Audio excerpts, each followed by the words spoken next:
Dhanashree cakes मध्ये तुमचे स्वागत आहे। आज पुन्हा एकदा मी तुमच्या भेटीला आलेली आहे, तुम्हाला भेटायला आलेली आहे, कारण की आपल्या चॅनलने 20,000 सबस्क्रायबर्स पूर्ण केलेले आहेत। हा सर्व तुमचा सपोर्ट आहे आणि तुम्हाला मी एक क्वेश्चन आन्सर साठी एक कम्युनिटीला एक पोस्ट केली होती की तुम्ही एक प्रश्न टाका तिथे। तर तिथे भरपूर सारे प्रश्न आपल्याला विचारलेले आहेत, तर त्या प्रश्नांचा आन्सर्स आज मी देणार आहे। तर अगोदर आपण काही गोष्टींचा फार सगळे कॉमन प्रश्न आहेत ते पाहूयात। तर सर्वात आधीचा प्रश्न आहे तो म्हणजे बिझनेस कसा वाढवायचा। सर्वात महत्त्वाचा प्रश्न आहे आणि खूप साऱ्या जणांच्या कमेंट्स होत्या की मॅडम बिझनेस कसा वाढवायचा किंवा ग्रोथ कसा करायचा आहे। तर सर्वात आधी तुम्ही जे केक बनवताय तर ते तुम्ही खूप सर्व जे मटेरियल वापरतो आपण किंवा ज्या गोष्टी वापरतो त्या ब्रँडेड वापरा। म्हणजेच थोडक्यात जर का आपण चांगल्या गोष्टी वापरल्या तर आपला केक सुद्धा खूप टेस्टी होणार आहे आणि जर का केक चांगला टेस्टी झाला तर जेव्हा तुम्ही समोरच्याला देणार आहात तर तोही खाऊन सॅटिस्फाईड होणार आहे आणि मग त्याच्यानंतर तुम्ही तो केक असाही करू शकता। म्हणजे जर का ऑर्डर नसतील तर तुम्ही जो केक आहे तर तो शेजारी किंवा तुमच्या इथे काही शेजारी छोटे मुलं असतील तर त्यांनाही करून देऊ शकता। त्यातून तुम्ही तुमचा पब्लिसिटी वाढवू शकता। सर्वात महत्त्वाचं माउथ टू माउथ खूप पब्लिसिटी होते। कसं असतं की आपल्या हिंदूंमध्ये बर्थडे हा मोठा करतात खूप, म्हणजे थोडक्यात एक आपल्या रिलेटिव्ह येतात किंवा शेजारी असतात। तर तुम्ही जर का जिथे केक देणार आहात तर तिथे साधारणतः 10-20 लोक तरी असतातच बर्थडेला। तर एकदा जिथे आपण केक देणार आहोत तर तिथे शेजारी पाजारी किंवा नातेवाईक सुद्धा आलेले असतात आणि तो केक जर का त्यांना आवडला तर नेक्स्ट टाइम त्यांच्याकडनं सुद्धा तुम्हाला ऑर्डर येण्याचे चान्सेस खूप असतात। त्यामुळे जेव्हा आपण समोर केक देणार आहोत तेव्हा देताना चांगलाच द्या आणि सर्वात महत्त्वाचं तुम्ही जर का चांगल्या गोष्टी वापरत असाल म्हणजेच प्रीमिक्स चांगलं वापरा, क्रीम चांगली वापरा आणि जे क्रश वापरतो आपण तेही चांगले वापरा आणि सर्वात महत्त्वाचं करण्याची मेथड तर तीही अगदी व्यवस्थित जशी की आपण दाखवतो। भरपूर व्हिडिओ अपलोड केलेले आहेत, तर तिथे तुम्ही जाऊन बघू शकता। भरपूर व्हिडिओ आहेत की ज्या व्हिडिओमध्ये आपण खूप गोष्टी ज्या आहेत त्या डिटेल सांगितलेल्या आहेत। तर बिझनेस वाढवायचा असं असतं की तुम्ही तुमच्या फ्रेंड्सला सांगू शकता किंवा तुम्ही व्हॉट्सअप वापरत असाल तर व्हॉट्सअपच्या स्टेटसला ठेवू शकता की होममेड फ्रेश केक्स मिळतील वगैरे वगैरे असं तसं। तर कसं आहे की बिझनेस वाढवायचं स्किल शेवटी तुमचं आहे, परंतु देताना समोरच्याला क्वालिटी द्या म्हणजेच तुम्हालाही नक्कीच आउटपुट चांगला मिळेल। आणि जर का आउटपुट चांगला मिळाला, एक केक दिल्याच्या नंतर त्या केक सोबत तुम्हाला 4 ऑर्डर या आल्याच पाहिजेत, या पद्धतीने तुम्ही तो केक बनवा आणि द्या। तर नक्कीच तुम्ही तर बिझनेसचं कसं आहे की तुम्ही पब्लिसिटी कशी आहे, जर आता प्रीमिक्स आहे तर प्रीमिक्स हे चांगलं वापरा। चांगलं म्हणजे आता जे मी वापरते ते तुम्ही राहताय तिथे मिळेलच असं नाही। तर मी गुडरीचचं प्रीमिक्स वापरते, जर ज्यांना गुडरीचचं अवेलेबल होईल ते गुडरीचचं वापरा आणि ज्यांना साधारणतः बाकीचेही भरपूर ब्रँड्स आहेत तर तेही तुम्ही यूज करू शकता। पर्सनली मी ब्रँड सांगू नाही शकत, परंतु तुमच्याकडे जे मिळत आहे शक्यतो हे प्रीमिक्स सगळे एकाच मेथडने बनवलेले असतात, परंतु कंपनी वाईज थोडा थोडा फरक असतो। तर तुम्ही प्रीमिक्स चांगलं वापरा। मी गुडरीचचं वापरते, तर ते जर का अवेलेबल झालं तर ते वापरू शकता। तर प्रीमिक्स जर का चांगलं असेल तर केकला नक्कीच टेस्टही चांगली येणार आहे आणि स्पॉन्ज जो आहे तर तोही सॉफ्ट होणार आहे। सगळ्यात महत्त्वाचं प्रीमिक्स केक बेक करताना तुम्हाला ओव्हनच पाहिजे असं काहीच नाही। गॅसवरती सुद्धा तुम्ही बनवू शकता, कढईत, कुकरमध्ये, परंतु जेव्हा बेस बनवताय तेव्हा लक्ष द्या। शक्यतो साधारणतः अगोदर एक 10 मिनिट तुम्ही जर का लो टू मीडियम फ्लेम करत असाल तर त्याच्यानंतर कमी फ्लेम करा, म्हणजे बारीक गॅस करा। त्यामुळे काय होईल की ज्या साईडच्या कडा आहेत तर त्या कडक होणार नाहीत आणि जर का थोड्याफार कडक झाल्या तर त्या कडक ज्या कडा आहेत तर त्या कट करा आणि कट केल्याच्या नंतर जे शुगर सिरप आहे तर तुम्हाला अंदाजाने, जिथे सॉफ्ट स्पॉन्ज आहे तिथे जास्त शुगर सिरप टाकायचं नाही, जिथे कडक आहे तर तिथे थोडं जास्त शुगर सिरप यूज करा। त्यामुळे काय होईल की आपला जो स्पॉन्ज आहे तो सॉफ्ट होईल आणि खातानाही केक अगदी मॉन्जिनीस सारखाच सॉफ्ट लागेल। तर ही काळजी घ्यायची आहे. त्यानंतर भरपूर गोष्टी मॅटर करतात तिथे. तुम्ही जे बीटर वापरताय क्रीम विषयी सुद्धा भरपूर सारे प्रश्न आहेत. क्रीम व्यवस्थित बीट होत नाही किंवा प्रॉपर होत नाही, शेप्स प्रॉपर येत नाही, मेल्ट होते वगैरे वगैरे. तर जर का तुमचे बीटर व्यवस्थित असेल, साधारणतः मी असं सजेस्ट करेन का बीटर जे आहे तर ते 300 वॅटच्या पुढचंच घ्या. कारण की कसं असतं, जे कमी वॅटचं बीटर असतं त्याने क्रीम फेटायलाही जास्त वेळ लागतो आणि जर का जास्त वेळ गेला तर जी क्रीम आहे ती आपल्याला शक्यतो चिल्डच फेटावी लागते, म्हणजे थंड असते पूर्ण आणि तिचा जे पूर्ण थंडावा असतो तर तो निघून जातो. त्यामुळे शक्यतो बीटर हे चांगल्या क्वालिटीचं वापरा, म्हणजे क्रीम परफेक्ट होईल. आणि क्रीम जर का परफेक्ट झाली, स्पॉन्ज जर का परफेक्ट झाला तर नक्कीच तुमचा केकही चांगला होणार आहे. आणि बिझनेस वाढवायचा, तुम्ही माउथ टू माउथ पब्लिसिटी सांगा समोरच्याला. एकतर समोरचा हो म्हणेल किंवा नाही म्हणेल, नक्कीच या हो किंवा नाही पैकी एक आन्सर तो देणार आहे. त्यामुळे अजिबातही घाबरायचं नाही म्हणायला की केक हवाय का वगैरे.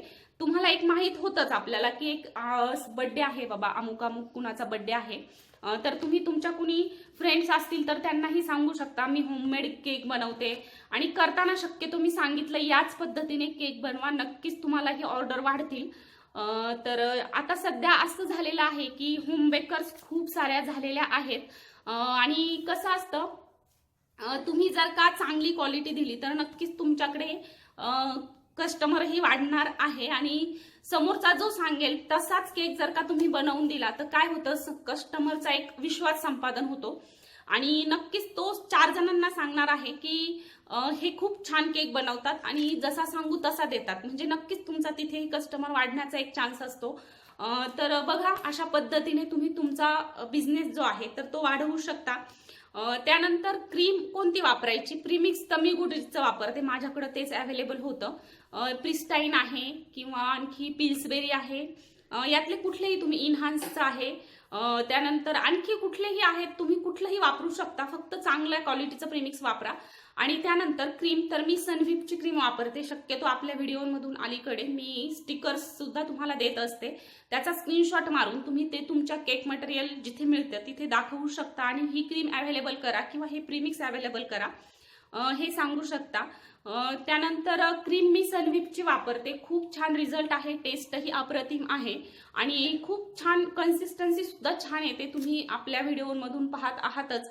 भरपूर जण विचारतात मला की तुम्ही AC रूममध्ये केक बनवता का, तर नाही, मी नॉर्मल टेम्परेचरला केक बनवते, तुमच्या समोरच बनवते आणि अजिबातही काही असं क्रीममध्ये ॲड सुद्धा काही करत नाही. खूप जणांचा हाही क्वेश्चन आहे की तुम्ही क्रीममध्ये काही ॲड करता का, तर नाही. इथून मागे आता थंडीचं सीझन होतं, थंडीमध्ये कसं असतं क्रीम अजिबात मेल्ट होत नाही. तुम्ही जर का थोडा वेळ जरी बाहेर ठेवली, एक अर्धा तास वगैरे ती बाहेर आरामात राहू शकते.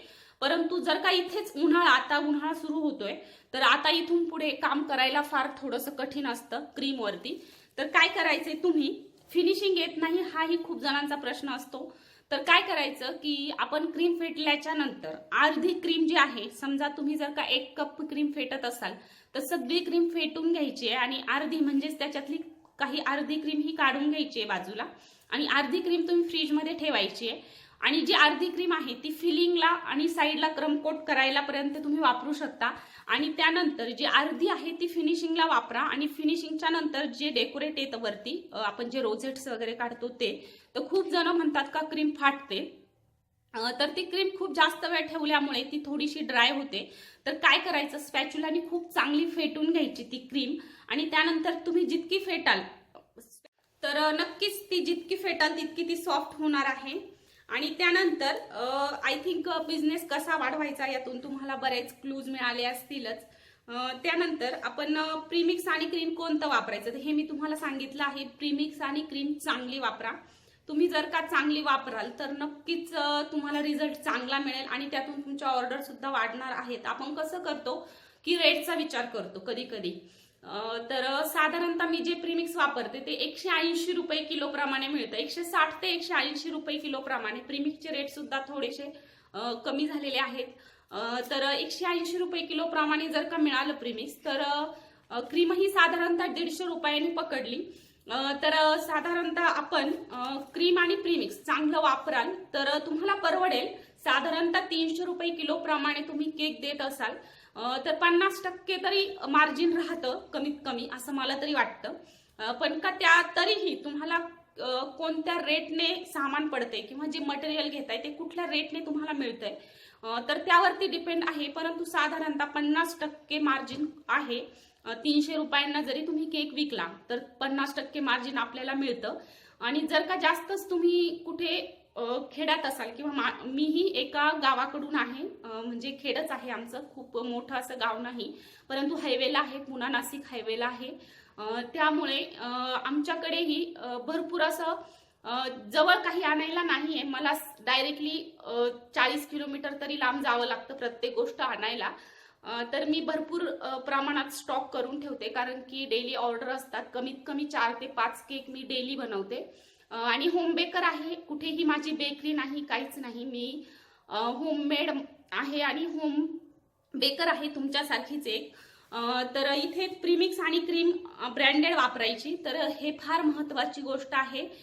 त्यानंतर केक बेस कडक झाला किंवा काय करायचंय तर ते मी तुम्हाला सांगितलं आहे. शुगर सिरपने तुम्ही सॉफ्ट करू शकता. त्यानंतर क्रीम विषयी जी वरची डेकोरेशन असतं ते साधारणतः सॉफ्ट दिसलं पाहिजे, असं कुठेही फाटल्यासारखं नकोय.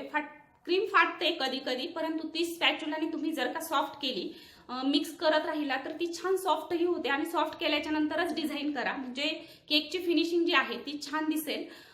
जर का तुम्हाला खूपच ड्राय वाटली तर तुम्ही त्यामध्ये थोडीशी लिक्विड व्हिप क्रीम टाकू शकता आणि त्यानंतर मिक्स करू शकता, परंतु अगदी थोडी टाकायची.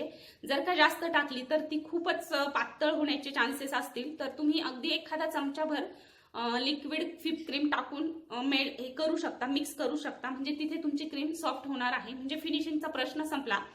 त्यानंतर प्रीमिक्स आणि क्रीम कोणतं वापरता तेही मी तुम्हाला सांगितलं आहे. त्यानंतर एक फार कॉमन प्रश्न आहे की ½ kg, 1 kg, 2 kg ला प्रीमिक्स किती वापरावं, क्रीम किती वापरावी आणि ऑइल किती वापरावं. तर इथे कसं आहे की साधारणतः आपण 200 ग्रॅम प्रीमिक्स पाव किलो, अर्धा किलो केकला 200 ग्रॅम प्रीमिक्स वापरतो. जर का तुम्हाला 1 किलो करायचा असेल तर तुम्ही तिथे 400 ग्रॅम प्रीमिक्स वापरा. तरीही तिथे कसं असतं की प्रीमिक्सच्या क्वालिटीनुसार किंवा कंपनीनुसार ठरतं. काहींचा स्पॉन्ज, काहींच्या फार क्वेश्चन आहेत की स्पॉन्ज फार उंच होतो किंवा फार कमी होतो, खाली बसतो किंवा हाईट होत नाही. तर तुम्ही इथे लक्ष द्यायचंय की आपल्याला प्रीमिक्स अर्धा किलोला 200 ग्रॅम वापरायचे. त्यानंतर 200 ग्रॅम प्रीमिक्स वापरताना आपण टीन कोणता घ्यायचा आहे, अर्धा किलोसाठी 6 इंचाचा टीन तुम्ही घ्यायचा आहे. त्यानंतर 1 किलोसाठी 400 ग्रॅम प्रीमिक्स आणि 7 इंचाचा टीन घ्यायचा आहे. इथे तुम्ही 8 इंचाचा वापरला तरीही चालेल. साधारणतः 7 इंचाचा टीन 1 किलोसाठी घ्यायचा आहे. त्यानंतर पाव किलोसाठी तुम्ही 100 ग्रॅम प्रीमिक्स घ्यायचंय, म्हणजे अर्धा कप. 1 कप म्हणजे किती, तर साधारणतः तुमच्याकडे 200 मिलीचेही कप आहेत आणि 240 मिलीचेही कप आहेत. जर का 240 मिलीचा कप असेल तर तुम्ही एकच कप घेतलं तर तिथे 200 ग्रॅम प्रीमिक्स आरामात बसतं. आणि जर का 200 मिलीचा कप असेल तर तुम्ही 1 कप भरून आणि वरती 1/3 1 कप घ्यायचा आहे, म्हणजे त्यात जो 3 नंबरचा कप आहे 1/3 कप, तर तो घ्यायचा आहे. साधारणतः तुम्ही जर का होम बेकर असाल तर तुमच्याकडे जे मेजरिंग कप स्पून आहेत तर ते सर्वांकडेच असतील. तर इथे हे फार महत्वाचं आहे, तुम्ही मेजरमेंट प्रमाणे घ्यायचंय. अर्धा किलोसाठी, 1 किलोसाठी आणि 2 किलो, 3 किलो, तर हेच प्रमाण तुम्ही तसं वाढवत जायचंय. जर 2 किलो करायचं असेल तर तुम्ही 800 ग्रॅम प्रीमिक्स घ्या. तरीही तुमचा जर का यामध्ये 400 ग्रॅम प्रीमिक्स घेऊन आपण स्पॉन्ज बेक करून घ्यायचंय, त्यामध्ये साधारणतः 3 टेबल स्पून म्हणजे 30 मिली तेल टाकायचंय. जर का 30 मिली तेल टाकूनही तुमच्या स्पॉन्जचा भुगा होत असेल तर तुम्ही थोडंसं तेलाचं प्रमाण वाढवा, म्हणजे 40 मिली टाकून बघा. त्यानंतर जर का तेल झालं, आपलं प्रीमिक्स झालं, त्यानंतर क्रीम किती घ्यायची 1 किलोसाठी, तर साधारणतः जो कप आहे तर 2 कप आपल्याला 1 किलोसाठी क्रीम लागते. तुम्ही क्रीम किती वापरताय त्यावरती सुद्धा डिपेंड करतं. फिलिंगला किती वापरताय, त्यानंतर वरती किती वापरताय. जर का तुम्ही बिगेनर्स असाल तर तुम्हाला क्रीम थोडीशी कमी जास्त लागू शकते. परंतु साधारणतः अर्धा किलोसाठी पाऊण कप म्हणजे 200 मिलीचा 1 कप आणि जर का 240 मिलीचा कप असेल तर पाऊण कप क्रीम घ्या आणि त्यामध्ये साधारणतः अर्धा किलोचा केक व्हायलाच पाहिजे. जर का तुम्हाला यावेळी वाटलं की आपल्याला क्रीम कमी पडते तर त्यामध्ये नेक्स्ट टाइम तुम्ही थोडीशी क्वांटिटी वाढवू शकता आणि जर का तुमची उरली तर नेक्स्ट टाइम त्यामध्ये थोडीशी क्वांटिटी कमी करू शकता. म्हणजे याच अंदाजाने तुम्ही 1, 2, 3 किलो पर्यंत 5 किलो पर्यंत केक बनवू शकता. पाव किलोसाठी साधारणतः अर्धा कप प्रीमिक्स घ्यायचे म्हणजे 100 ग्रॅम. जर का तुमच्याकडे वेइंग स्केल असेल, वेइंग मशीन असेल तर तुम्ही अर्धा कप म्हणजे 100 ग्रॅम प्रीमिक्स घेऊ शकता. त्यासाठी 100 ग्रॅमच क्रीम घ्या आणि तिथे अर्धा किलोचा केक तुमचा होणार आहे. 1 टेबलस्पून तेल वापरा आणि पाण्याचं कसं आहे की पाणी प्रीमिक्सच्या कंपनीनुसार वेगवेगळं लागू शकतं किंवा कमी जास्त लागू शकतं. परंतु हे ऑइल आहे हे तुम्ही टाकलं पाहिजे जेवढं प्रमाणानुसार आहे तेवढं. आणि जर का ऑइल कमी झालं तर असं मला तरी वाटतं की ऑइलमुळे सॉफ्टनेस सुद्धा येतो आणि क्रम्बल्सही येत नाहीत अजिबात आपल्या केकला. तर क्रीम साधारणतः क्रीम आणि प्रीमिक्स तुम्हाला कळलं असेल. अर्धा किलोसाठी टीन तर पाव किलोसाठी 4 इंचाचा टीन वापरा, अर्धा किलोसाठी 6 इंचाचा टीन वापरा, 1 किलोसाठी 7 इंचाचा वापरा, 2 किलोसाठी 9 इंचाचा टीन मिळतो मार्केटमध्ये आहेत ते वापरा. तर अशा पद्धतीने टीन तुम्ही वापरू शकता. आणि जर का तुम्हाला नाही इंचाचं म्हणजे इंच जरी नाही समजलं तर जेव्हा तुम्ही शॉपमध्ये जाणार आहात तर तिथे जे शॉपवाले असतात त्यांनाही एक साधारणतः माहीत असतं की कुठल्या केकला म्हणजे किती केजीच्या केकला केवढा टीन हवाय तर हे त्यांनाही माहीत असतं. त्यानंतर टीनचा विषय झाला. पुन्हा प्रीमिक्स किती वापरायचा, अर्धा किलो 1 किलोला तेही झालं, क्रीम झालं, तेल झालं. तर आय थिंक या पद्धतीने जर का तुम्ही कराल तर अजिबातही तुमच्या स्पॉन्जचा भुगा होणार नाही. त्यानंतर जे स्पॉन्जचं बॅटर आहे तर ते तुम्ही कसं ठेवायचे तर तिथे पाणी तुम्ही कमी जास्त होऊ शकतं. तर साधारणतः 1 कप प्रीमिक्सला अर्धा कप पाणी लागतं. परंतु जर का तुमचं प्रीमिक्स थोडंसं जाडसर असेल तर तुम्हाला थोडंसं जास्त पाणी लागणार आहे. आणि जर का बारीक पावडर असेल, फाईन पावडर असेल तर तिथे तुम्हाला थोडंसं कमी पाणी लागणार आहे. तर प्रीमिक्सच्या कंपनीनुसार पाणी डिपेंड करेल. पण त्यानंतर बाकीच्या सर्व गोष्टी तेल आहे. साधारणतः 1 किलोला 30 मिली तेल टाका, अर्धा किलोला 15 मिली टाका म्हणजे 2 टेबलस्पून अर्धा किलोला 1.5 टेबलस्पून आणि 3 टेबलस्पून तुम्ही 1 किलोला टाका. तर अशा पद्धतीने तेलाचंही प्रमाण बघा. आणि जर का त्यामध्ये तुम्ही किलो प्रमाणे वाढवत जाल तर तिथेही तशाच पद्धतीने ऑइलही वाढवत जायचे. तर क्रीम आणि प्रीमिक्सचे प्रश्न तुमचे आय थिंक बऱ्यापैकी सॉल्व्ह झालेले असतील. त्यानंतर बेकिंगसाठी टाइम. जर का तुम्ही गॅसवरती बेक करत असाल तर अर्धा किलोच्या स्पॉन्जला साधारणतः 22 ते 25 मिनिटं लागतात. जर का तुम्ही लो टू मीडियम फ्लेमवरती बेक करत असाल तर स्टार्टला 10 मिनिट लो टू मीडियम वरती ठेवा आणि नंतरचे 10 ते 15 मिनिट एकदम कमी गॅसवरती ठेवा. तरीही तुमची फ्लेम किती प्रखर आहे त्यावरती डिपेंड करेल ते सुद्धा, तो टायमिंग सुद्धा. तर तिथे तुम्ही बघू शकता आणि चेक करायचं तर माहीतच आहे. आणि चेक करताना शक्यतो मध्यभागी स्पॉन्ज चेक करा. चेक केल्यानंतर आपली जी स्टिक आहे ती क्लीन आल्याच्या नंतर आपला स्पॉन्ज झाला आहे असे समजा. आणि तुम्ही जर का इथे तुम्ही चेक करण्याची मेथड ही तुम्हाला माहीतच आहे. तर त्यानंतर आपला स्पॉन्ज जर का पूर्ण झालेला असेल तर जास्त वेळ गरम कढईत सुद्धा ठेवू नका. कारण जी कढई आहे किंवा पातेलं आहे, कुकर आहे तर ते फार गरम असतं आणि बेक झाल्याच्या नंतरही तुम्ही जर का त्यात ठेवला तसाच तर तो फार साईडने कडक होऊ शकतो. म्हणजे तिथे एक चान्सेस आहे तो काढून तुम्ही बाहेर ठेवू शकता. त्यानंतर तो स्पॉन्ज आहे त्याची लाईफ किती आहे तर हाही बऱ्याच जणांचा क्वेश्चन आहे. आपण क्वेश्चन नंतर साईड बाय साईड घेणारच आहोत स्टेप बाय स्टेप. परंतु मी कॉमन प्रश्न सांगते. तर इथे प्रश्न हा आहे की तो ठेवायचा कसा किंवा किती दिवस टिकतो. जो स्पॉन्ज आहे तो आज तुम्ही बेक केल्याच्या नंतर साधारणतः स्पॉन्ज हा 3 दिवस राहतो. परंतु तो ठेवताना फ्रीजमध्ये ठेवायचा नाही. नॉर्मल टेम्परेचरला म्हणजेच रूम टेम्परेचरला एक कॉटनचं कापड घ्यायचे, कुठलंही असो, कॉटनचं असावं आय थिंक. कॉटनचं कापड घ्यायचे आणि त्यामध्ये गुंडाळून कुठेही झाकून ठेवायचा नाही, असाच वरती ठेवायचा आहे किंवा एखाद्या डब्यात वगैरे ठेवला तरीही चालेल, परंतु झाकण लावू नका. कारण कसं असतं, बऱ्याच जणांचा प्रश्न आहे की स्पॉन्ज वरतून चिकट होतो. चिकट का होतो की जो स्पॉन्ज आहे तो गोड असतो, म्हणजे त्याच्यात साखरेचं प्रमाण आहे आणि साखर ही चिकट होणारच जर का तुम्ही झाकल्याच्या नंतर ती घाम पकडणार आहे. तर झाकून ठेवू नका. शक्यतो स्पॉन्ज हवेला ठेवा आणि कॉटनच्या कपड्यामध्ये गुंडाळून ठेवा. तो 3 दिवस आरामात राहतो. तुम्हाला जर का दुसऱ्या दिवशी ऑर्डर असेल तर तुम्ही आदल्या दिवशी स्पॉन्ज करून थंड करून ठेवू शकता, म्हणजे पूर्ण नॉर्मल टेम्परेचरलाच ठेवायचा आहे, फ्रीजमध्ये ठेवायचा नाही. त्याची लाईफ 3 दिवस आहे. आणि जी क्रीम आहे फेटलेली तर तीही 3 दिवस राहते, परंतु ती ठेवताना आपली जर का तुमचा केक झाला तर ती एका एअरटाईट कंटेनरमध्ये ठेवायची किंवा डब्यात ठेवायची. डब्यात झाकण लावायचे. ती उघडी क्रीम फ्रीजमध्ये ठेवायची नाही. जर का तुम्ही उघडी ठेवाल तर वरच्या साईडनी सर्व क्रीम जी आहे तर ती कडक होईल आणि त्यामध्ये असे क्रिस्टल्स तयार होतात. त्यामुळे शक्यतो क्रीम ठेवताना झाकून ठेवा, त्यावरती झाकण ठेवा. जरी बाउलमध्ये क्रीम असेल तरी तिच्यावरती झाकण ठेवा आणि 3 दिवस क्रीम सुद्धा आरामात टिकते, परंतु त्यापेक्षा जास्त दिवस नका वापरू. क्रीमचा वास वगैरे अजिबात येत नाही. परंतु कसं असतं की केक हे शक्यतो लहान मुलांचं फार आवडतं आयटम आहे आणि जर का उगाच रिस्क नका घेऊ. जर का राहिली जास्ती दिवस जर का राहिली तर ती टाकून द्या, शक्यतो वापरू नका. तर इथे क्रीमचं लाईफ 3 दिवस आहे, स्पॉन्जचंही लाईफ 3 दिवस आहे आणि जे आपण बाकीचं मटेरियल वापरतो क्रश वगैरे तर यावरती सगळ्यावरती एक्सपायरी डेट्स असतात, म्हणजे manufacture date to expiry date, त्या मधल्या पिरियडमध्ये तुम्ही वापरू शकता. त्यानंतर प्रीमिक्सला सुद्धा 1 वर्षाची एक्सपायरी असते.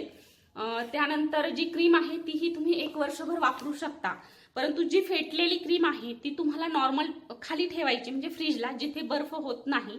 आणि जी न फेटलेली क्रीम आहे, म्हणजे जी आपण मार्केटमधून आणतो, तर ती तुम्हाला फ्रीजरला स्टोअर करायची. आणल्याच्या नंतर फ्रीजरला स्टोअर करायची आणि फेटायला घेताना शक्यतो 1-2 तास बाहेर काढून ठेवायची. ती जेव्हा नॉर्मलला येईल, नॉर्मलला म्हणजेच ती मेल्टही पाहिजे आणि चिल्डही पाहिजे, म्हणजेच थंड पाहिजे आपल्याला क्रीम फेटायला घेताना. आणि घेतल्याच्या नंतर ती पुन्हा तुम्ही सील करून पुन्हा फ्रीजरला स्टोअर करून ठेवू शकता. ती साधारणतः 1 वर्ष तीही आरामात टिकते.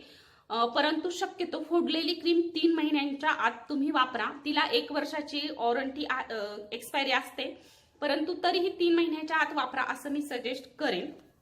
तर त्यानंतर क्रीम किती दिवस ठेवायची, टीन साईज, बेकिंगसाठी टाइम, त्यानंतर प्रीमिक्स आणि क्रीम कोणती, बिझनेस कसा वाढवायचा, तर हे सर्व प्रश्न आपण या एपिसोडमध्ये बघितलेले आहेत. आय होप तुम्हाला हा व्हिडिओ पाहिल्यानंतर बऱ्याच तुमच्या अडचणी सॉल्व्ह झालेल्या असतील असं मला तरी वाटतं. बघूया खूप छान अशा नवीन व्हिडिओमध्ये लवकरच भेटूयात क्वेश्चन आणि आन्सरच्या. तर चला सुरुवात करूयात. नेक्स्ट एपिसोडमध्ये भेटूयात. तोपर्यंत बाय.